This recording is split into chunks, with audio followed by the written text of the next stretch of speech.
The explosion ripped through the old warehouse like a beast unleashed, sending Lincoln crashing to the ground with a sickening thud that echoed in his skull. When he opened his eyes 3 days later in the sterile hospital room in downtown Chicago, the world felt like a stranger's dream, and the man sitting beside his bed with worried blue eyes felt like someone he had never met before. "Lincoln, thank God you're awake," the stranger whispered, his voice steady but cracked with relief. Doctors explained the head injury from the building collapse during the fire rescue had caused retrograde amnesia, wiping out the last 8 years of his life. At 32, Lincoln remembered growing up on a small farm in rural Ohio, joining the fire department straight out of high school, and the early days of training where he proved himself tougher than anyone expected. But everything after that was gone.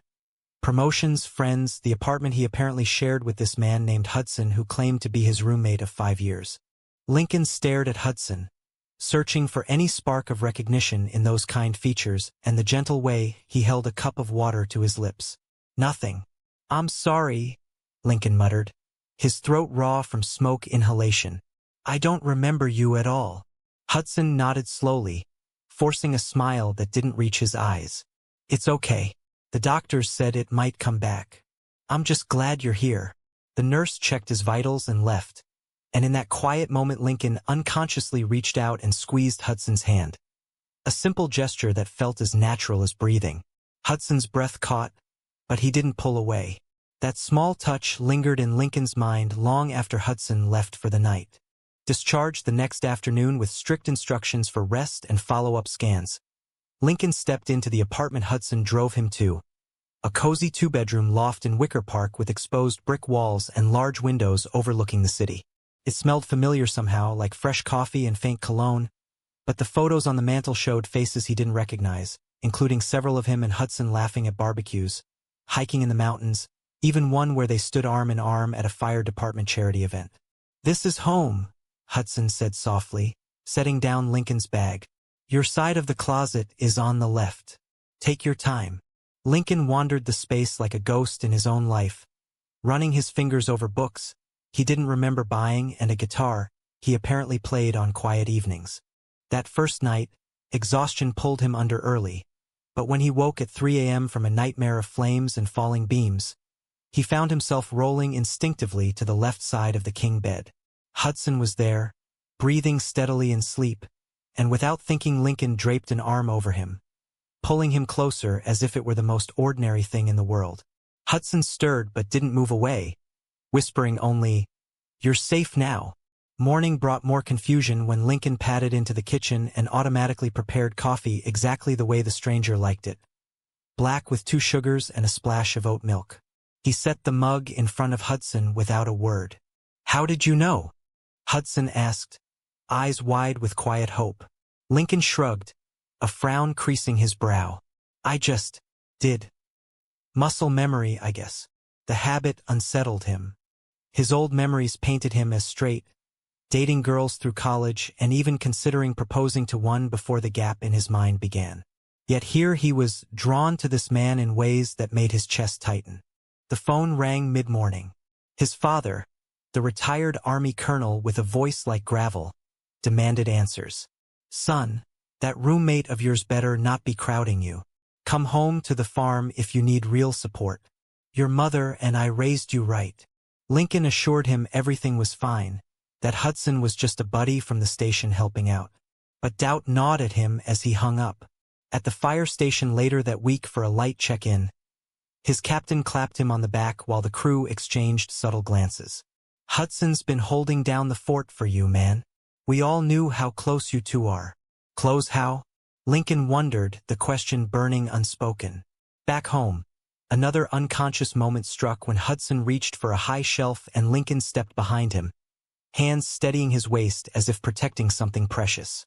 The touch sent warmth flooding through him, confusing and comforting all at once.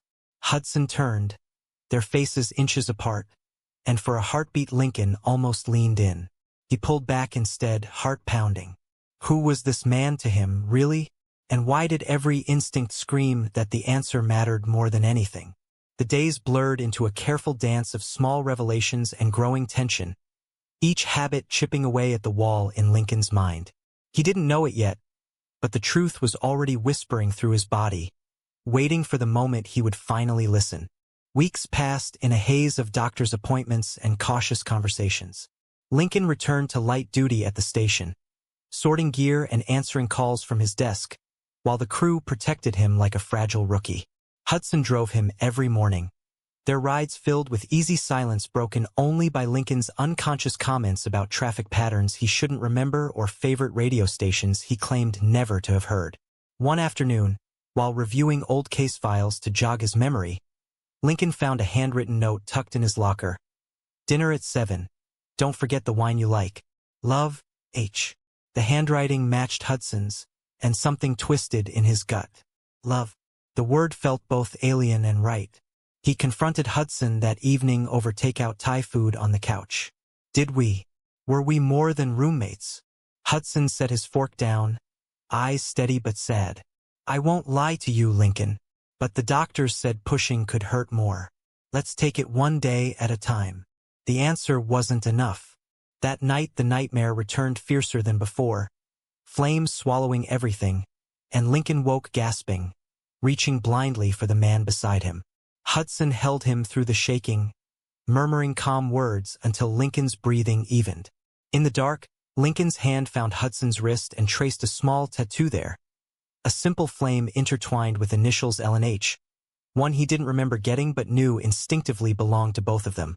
The following weekend Hudson suggested a short drive to the lakefront to clear his head. They walked the path in comfortable quiet until Lincoln stopped at a bench, staring at the skyline. "I feel like I'm missing pieces of myself," he admitted. "And every time I look at you, those pieces try to click into place." Hudson sat beside him, close enough that their shoulders touched. "You've always been the bravest person I know, on the job and off. Whatever comes back, or doesn't, I'm not going anywhere." The words hung between them like a promise. Back at the apartment, Lincoln's family video called unexpectedly. His mother smiled tightly while his father grilled him about recovery. "That Hudson fellow still there? You need real family now, son. Remember who you are." Lincoln felt the old pressure, the same one that had kept him from exploring feelings he now sensed had always simmered beneath the surface. After the call ended, he paced the living room until Hudson gently took his hand. "They don't know everything," Hudson said softly, "but you do deep down." The touch lingered, and Lincoln didn't pull away. Instead, he found himself leaning in, forehead resting against Hudson's for a long moment, breathing in the scent that felt like home. It was another unconscious habit, one that left Hudson blinking back tears. Colleagues at the station started dropping hints during lunch breaks. "You two were inseparable before the accident," his best friend on the crew said casually while they cleaned hoses. "The way you looked at each other during shifts. We all saw it." Lincoln's face heated, but he didn't deny it. That evening he asked Hudson to show him old videos from his phone. They sat shoulder to shoulder on the couch watching clips of birthdays, holidays, quiet nights where they cooked together and danced badly to old songs. In every frame Lincoln's eyes shone with unmistakable affection. "I look happy," he whispered. "With you." Hudson nodded, voice thick. "You were. We both were." The revelation settled like a weight lifting and pressing down at once. Lincoln's internal storm grew. The man he remembered being would never have allowed this closeness, yet every cell in his body craved it now.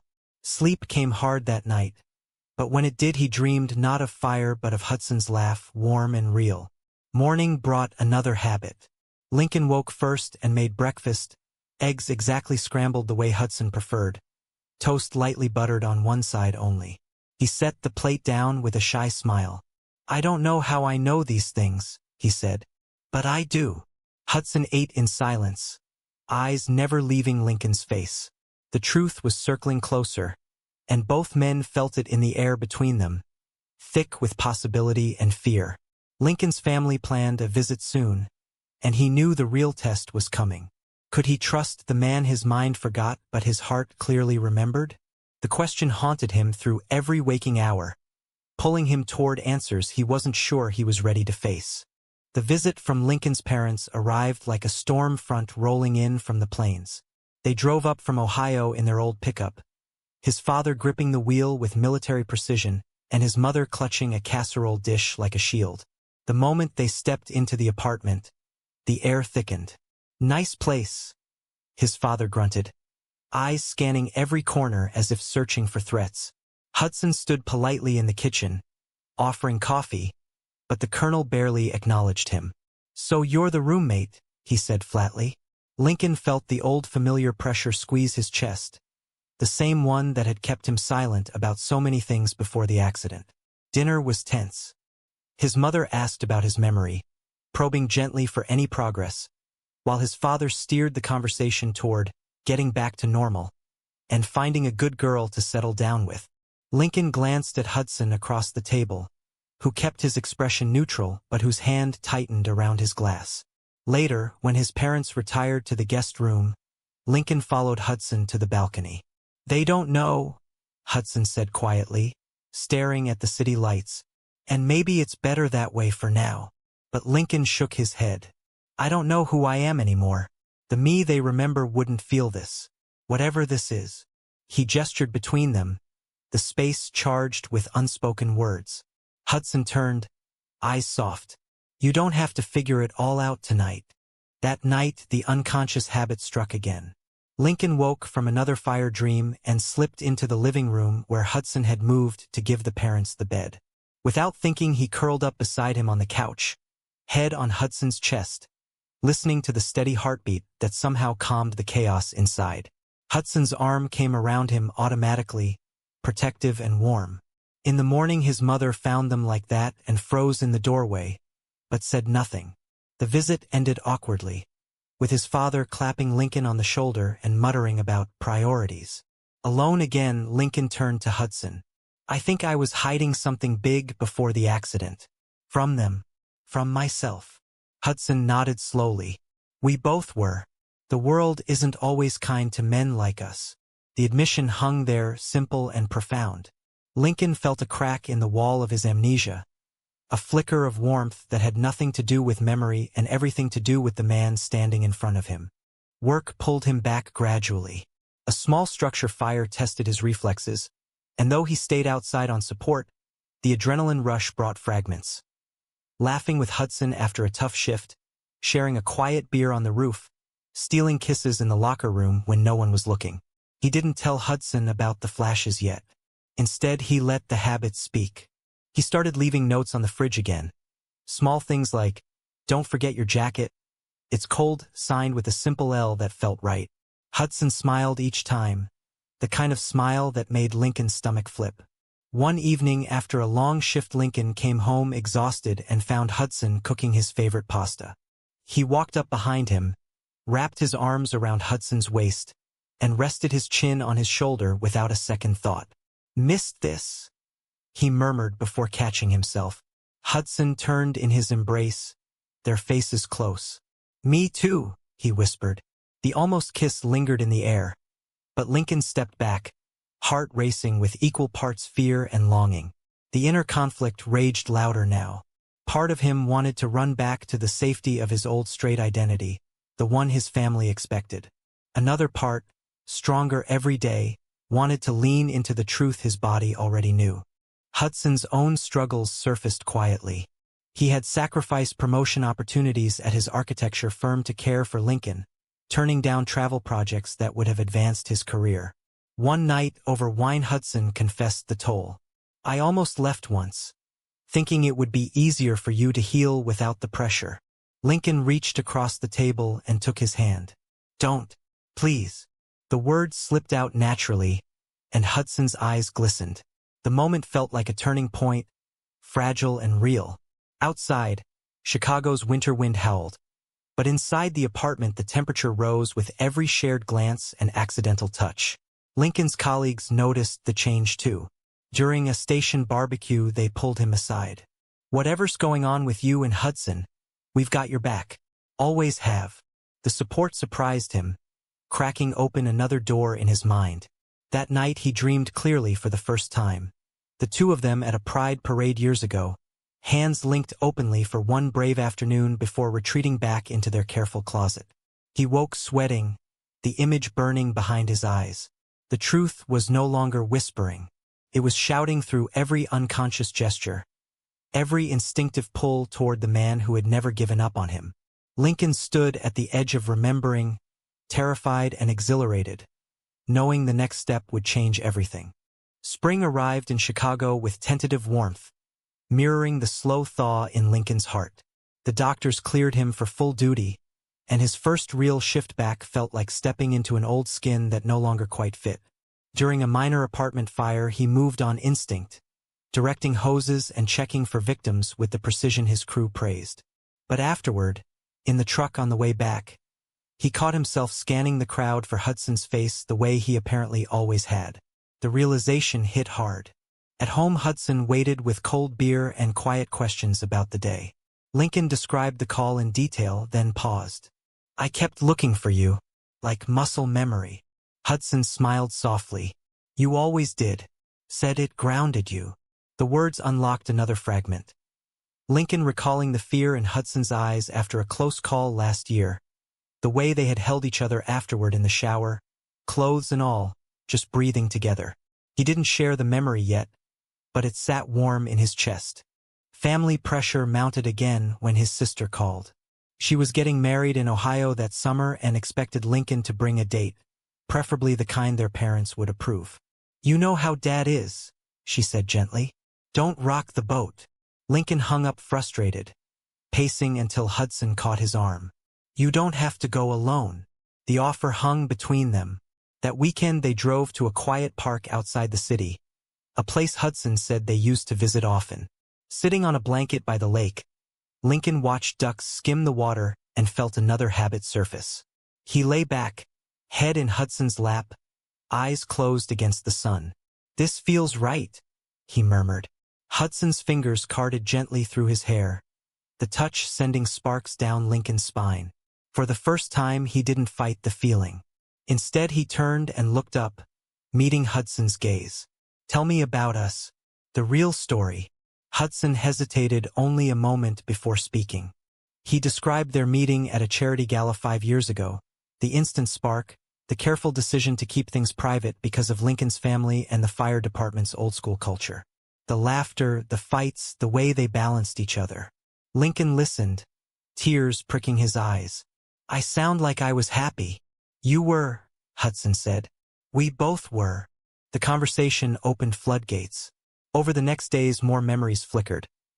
Lazy Sundays cooking brunch, arguments about whose turn it was to do laundry, stolen weekends in a cabin up north where they could be openly themselves. Each one came tied to a habit. Lincoln started humming the same songs Hudson played, folding towels the exact way they always had. One evening after a long shift, he walked in, kicked off his boots, and pulled Hudson into a slow dance in the living room without music, just swaying to the rhythm in his head. Hudson rested his head on Lincoln's shoulder and whispered, "Welcome back." But doubt still lingered. Lincoln's father called again, pushing for the farm visit and hinting at a setup with a local girl. The pressure cracked something inside. Lincoln snapped during the call, "I'm figuring things out, Dad. My way." He hung up shaking. Hudson found him on the balcony later, staring at the skyline. "I don't want to lose what we had," Lincoln admitted. "But I'm scared of who I might become if I remember everything." Hudson stepped close, cupping his face. "You don't have to be scared alone." Their foreheads touched again, the now familiar gesture feeling like coming home.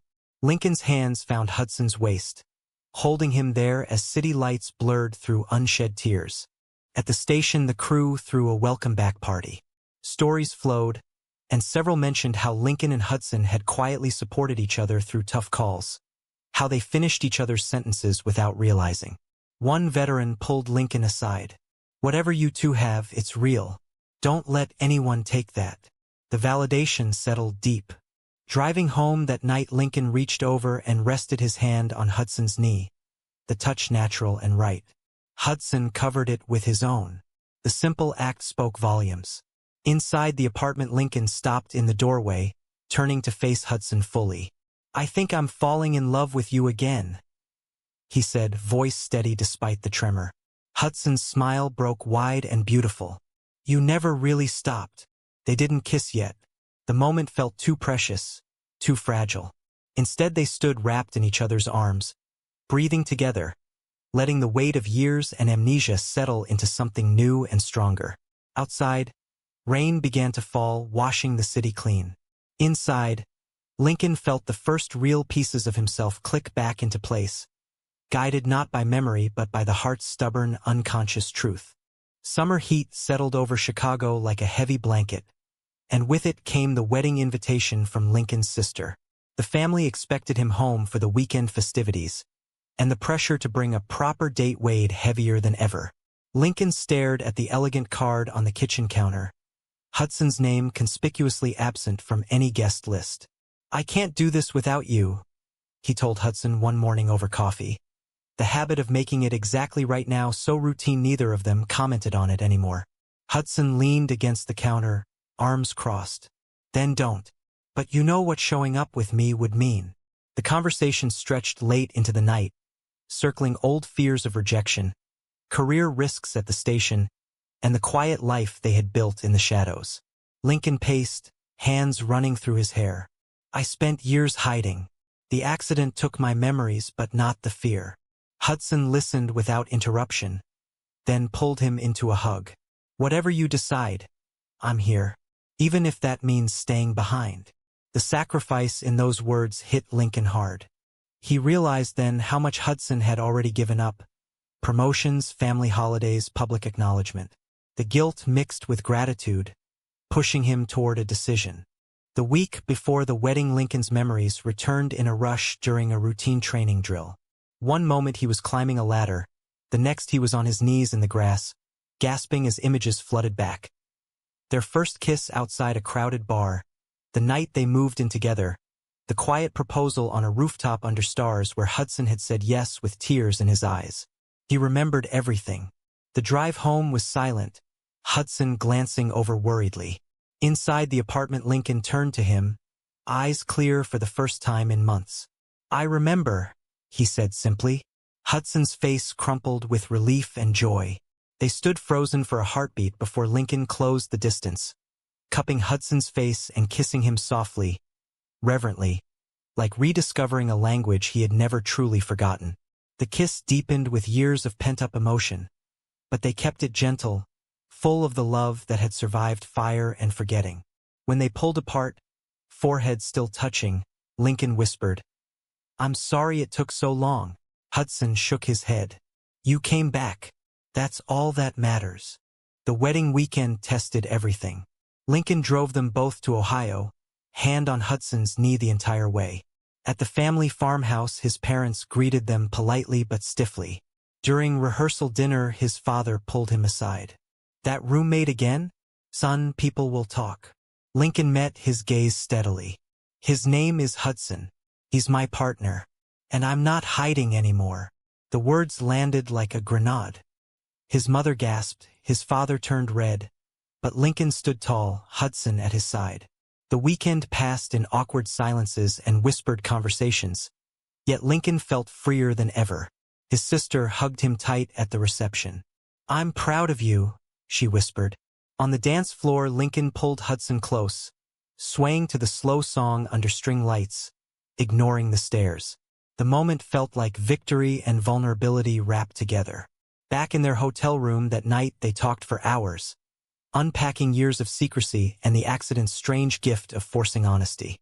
Lincoln traced the tattoo on Hudson's wrist again, now fully remembering the day they got matching ones. "I almost lost you twice," he said. "Once to fire, once to forgetting. Never again." Hudson kissed him softly. "We're stronger for it." Returning to Chicago brought new challenges. Word spread at the station, some colleagues supportive, others distant. Lincoln faced quiet conversations with the captain about optics, but the crew rallied around them. One veteran even admitted his own son was gay and thanked Lincoln for setting an example. At home, they began rebuilding openly, introducing Hudson as his boyfriend to neighbors, posting a simple photo on social media, planning a small trip to celebrate. Each step carried weight, but the unconscious habits now felt like celebrations rather than mysteries. Lincoln still made coffee exactly right. Hudson still left notes on the mirror. Their love had always been there, waiting beneath the surface. One quiet evening on the balcony overlooking the glowing city, Lincoln turned to Hudson. "The accident took my past but gave me a chance to choose my future. I choose you. Every time." Hudson smiled, pulling him close. The future stretched ahead, full of ordinary days and extraordinary love, no longer hidden. Fall painted Chicago in gold and crimson, and Lincoln stood on the fire station roof during a quiet shift, watching leaves swirl below. 6 months had passed since the accident, and life had settled into a rhythm both new and deeply familiar. He and Hudson had moved to a slightly larger place with a better view, a small act of claiming space for their story. At work, Lincoln led his crew with renewed confidence, no longer carrying the weight of secrets. Hudson's architecture firm had promoted him after he finally accepted a project he once turned down, trusting Lincoln could handle the time apart. Their evenings still held the same small rituals. Shared dinners, late-night talks, the instinctive touches that now carried full memory and intention. Yet the journey had left scars. Lincoln still woke sometimes from phantom fires, reaching for Hudson in the dark. Hudson still carried quiet fears of losing him again. They faced them together, therapy appointments and honest conversations weaving their bond tighter. One crisp Saturday, they drove back to the lakefront park where so many unconscious moments had first surfaced. Sitting on the same bench, Lincoln pulled a small velvet box from his pocket. "I remembered the first time I wanted to do this," he said, voice steady. "But this time I'm doing it with all of me." He opened the box to reveal a simple band engraved with their initials and a tiny flame. Hudson's eyes filled as Lincoln slid it onto his finger. "Will you marry me?" "Again, but better this time." Hudson laughed through tears and pulled him into a kiss right there in the open. No more hiding. "Yes, 1,000 times." The moment felt like the final piece sliding into place. Back home, they called Lincoln's family. His mother cried happy tears, his father gruff but accepting after months of slow conversations. "You always were stubborn," the colonel said. "Guess that's what makes you a good firefighter." The acceptance wasn't perfect, but it was real. At the station, the crew threw an impromptu engagement party, toasts and laughter filling the bay. Lincoln looked around at the faces that had carried him through the darkness and felt profound gratitude. That night in bed, Hudson traced patterns on Lincoln's chest. "The accident changed everything," he murmured. "But it didn't change us."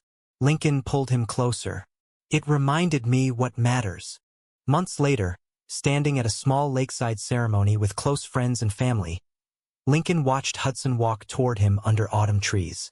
Vows were simple and heartfelt, promising to cherish the habits that had guided them home. As they kissed beneath falling leaves, Lincoln knew the journey had been worth every moment of confusion and pain.